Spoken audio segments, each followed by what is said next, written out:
Orangnya waktu itu sertifikatnya dibawa pakai. Jadi tadinya ada tanahnya semua?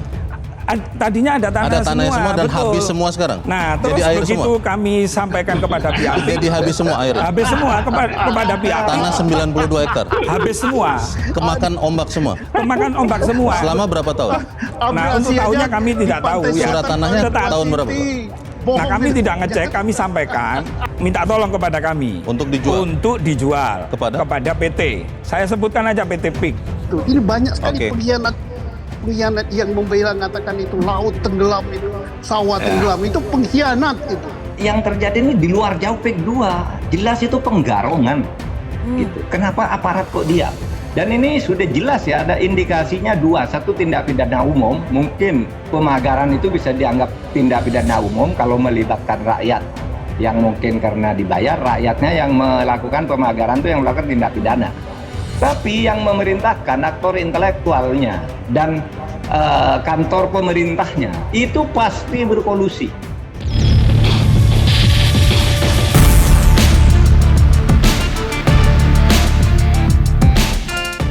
Hendra itu punya tanah, Pak, 92 hektar. SPPT-nya 80 hektar, terus kemudian sertifikatnya. Bentar dulu Pak Susno, bentar dulu. Orang ini banyak ngomong.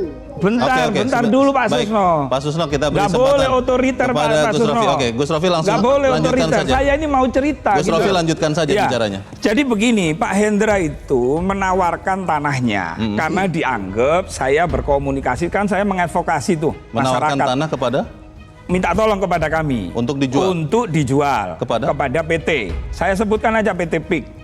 Lalu kemudian dia membawa AJB ada, terus kemudian sertifikat ada, SPPT ada. Lalu saya sampaikan, namanya orang datang ke kantor kami. Saya sampaikan kepada pihak PIK, Mas, ini ada orang minta tolong, dia punya tanah, tapi Pak Hendra ini nggak cerita kalau tanahnya itu mengalami abrasi. Di mana? Di Sukadiri. Sukadiri. Itu ada, bisa ditanya itu orangnya. Hendra, Pak Hendra namanya. Saya sebutkan. Orangnya waktu itu sertifikatnya dibawa pakai. Jadi tadinya ada tanahnya semua? Tadinya ada tanahnya semua dan betul. Habis semua sekarang? Nah, terus jadi air begitu semua? Kami sampaikan kepada pihak. Jadi habis semua air? Habis semua kepada pihak. Tanah 92 hektar? Habis semua. Kemakan ombak semua? Kemakan ombak semua. Selama berapa tahun? Nah, untuk tahunnya kami tidak tahu ya. Surat tanahnya tahun berapa?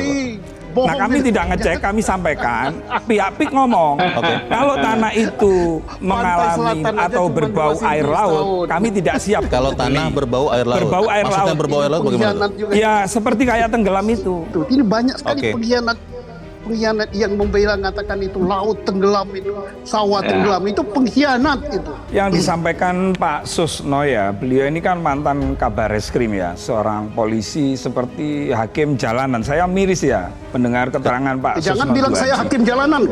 Anda ini bukan, dengan jenengan mengatakan pengkhianat. Mohon maaf Pak Susno, saya juga melakukan investigasi. Ini melanggar hukum. Ini laut kan bukan punya perorangan, bukan punya perusahaan, jadi nggak bisa gitu main mager-magerin aja. Jadi kami dari Komisi 4 mendesak pemerintah untuk mengetahui siapa sih yang nyuruh, siapa yang membiayai pagar ini. Nunggu viral dulu baru dilakukan tindakan, tapi diantisipasi mungkin dari sekarang, belajar dari kasus yang ini bisa petanin lagi mana sih yang bermasalah. Semua kementerian tidak perlu takut melawan oligarki. Presiden Prabowo sendiri kan sudah mengatakan agar KPK, Kejaksaan eksplisit lah, KPK, Kejaksaan Kepolisian segera selesaikan masalah ini, segera ditindaklanjuti sebagai masalah hukum. Indikasi tindak pidana itu sudah jelas terjadi. Karena apa? Karena ada pembongkaran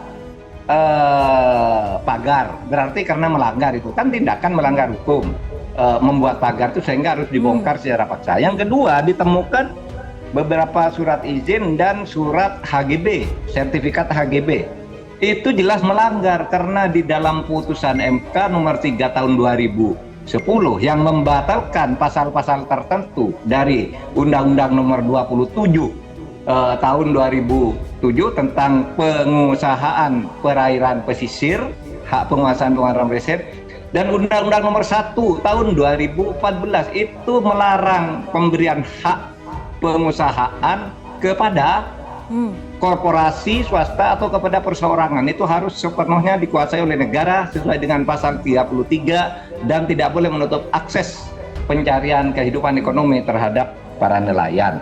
Nah, persoalannya kenapa ya? Ya itu, orang kan boleh curiga dong. Jangan-jangan nih yang berbuat itu, yang melakukan itu memang terlibat, yang seharusnya melakukan tindakan itu terlibat. Misalnya ada penyuapan kepada aparat agar tidak ditindaklanjuti. Oh, ini sudah jelas. Ada nih, ada sertifikat nih. Ini legal, sudah dicabut. Ambil saja sertifikat itu. Siapa dulu yang mengeluarkan?